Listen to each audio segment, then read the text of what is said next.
So I'm Sally Goddard Blythe, and I first started to work at INPP in 1988. Initially on a part-time basis, because I still had 3 very small children under 6 and couldn't work full-time.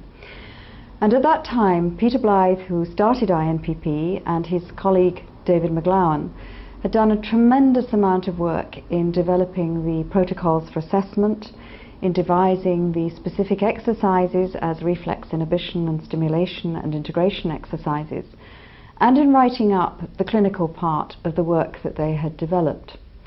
But there was very little at the time written about, well, written specifically for parents and for other professionals generally about how primitive and postural reflexes affect development, affect education, and that something can be done about them. So my first task really was to try and perhaps democratize some of the work that they had developed. And so it was in answer to that that I wrote A Teacher's Window into the Child's Mind in 1996. And from there followed various others. The Well-Balanced Child, which was written more for parents.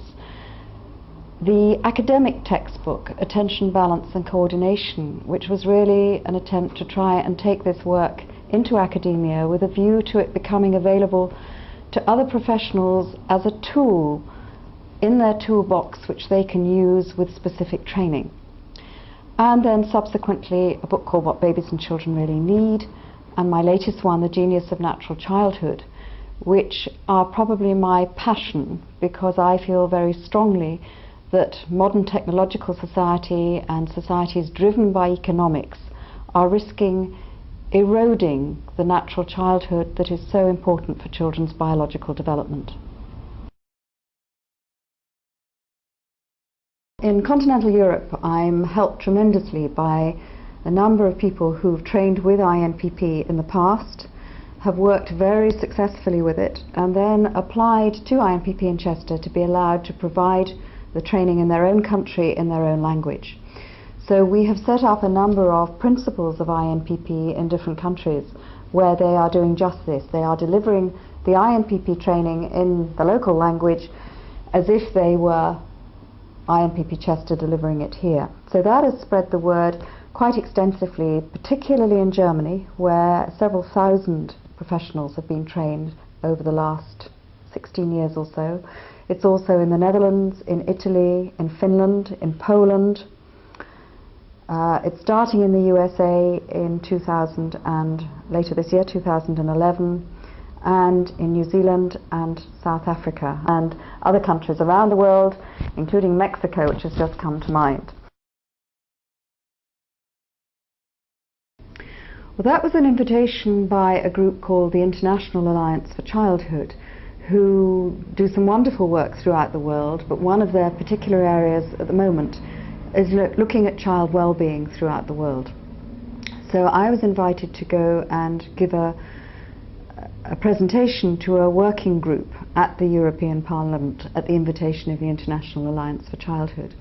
And so what we were talking about was the importance of movement opportunity, free space for children to play and to develop physical skills, and social engagement in the life of the young child, and how this could be provided as something that is every child's right.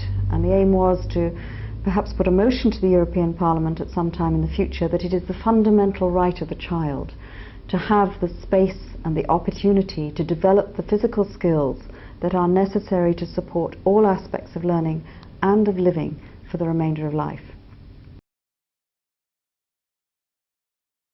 A screening test for physicians. Because at the moment the INPP work lives in something of a professional vacuum. My academic background is as a psychologist, as was Peter Blythe's. He's a PhD psychologist. The assessment techniques that we use are perhaps closer to traditional occupational therapy assessments or physiotherapy assessments, but the application of the method is to problems of an educational and a behavioural nature. So that has meant that we have spanned the professional domains of medicine, education and psychology, but we don't quite belong to any one of them. And this mirrors actually the population of children who we see. These are children who also fall through the net of services which should be in place to identify their problems and to provide effective intervention. Because the majority of children we see are children who are not quite bad enough to have been diagnosed with a medical problem, but neither do they have all the skills and the equipment in place to be able to realize their potential and achieve as they should be able to achieve educationally in the classroom. And so because they're not bad enough, they inhabit what we describe as a grey area where they don't belong quite in anyone's professional domain. So both as a profession helping these children and the children themselves, there is a gap in the system. And what I would like to see for the future is that the method is recognized as a method in its own right that can be applied by any suitable professional who has received the appropriate training in the method. So that could be doctors to recognize a need, to make a referral, psychologists and educational psychologists to do much the same, that physiotherapists, occupational therapists and speech therapists could do the assessments and the intervention, but equally teachers or special needs teachers could also be trained to do this within the educational setting, so that this becomes part of a number of different professionals' practice. At the moment, there are individual schools who have trained how to use the school programme. Once they've started to use it, they have found it so effective, not just for the specific problems they thought it was going to tackle, but actually more generally in terms of children's development, their poise, their posture, behaviour in the playground. Just general development seems to be enhanced by this. So at the moment it's in individual pockets, and if this is ever to be adopted as such, it probably now needs to go up to the next level and be something that is looked at from a governmental or a policy level as something that is recognised as an important part of the curriculum. Now within that, before we even look at the intervention, my particularly strong feeling is that the developmental testing of all children, physical developmental testing of all children, should be reinstated into a part of our education system. And this is not something new, this is actually reinventing the wheel. When my eldest son, who was born in 1981, first went to school, it was standard practice that at Rising 5, every child was seen by a school doctor who would assess certain motor skills such as the ability to stand on one leg, to hop to one end of the room and back again, pile some bricks, and very basic vision tests and hearing tests were done. Then we entered an era of so-called evidence-based medicine, whereby if a problem had been found, it was also necessary to have an effective solution at hand if the routine testing was to continue to be of value. And because at that time, although there were programs that did work, there wasn't a general consensus of what was the right thing to do or where you referred these children to. And this routine developmental testing of all children was phased out. So by my second son was born in 1983, so 5 years after that, that had been phased out. Now we know that there are things that can be done within schools which do make a difference. Then to me this developmental testing should be reinstated, and not just at the time of school entry, but perhaps again 2 or 3 years later and in the year prior to moving to secondary school, so that there are various stages, key stages in children's education where they are going to be picked up if there is a problem. If the problem is severe, they're going to be referred to the appropriate agency for something to be done. And if the problem is in the less severe range, then programs within schools can be implemented so that these unnecessary difficulties don't continue to haunt a child, not only through its school and education career, but quite often through the remainder of its life.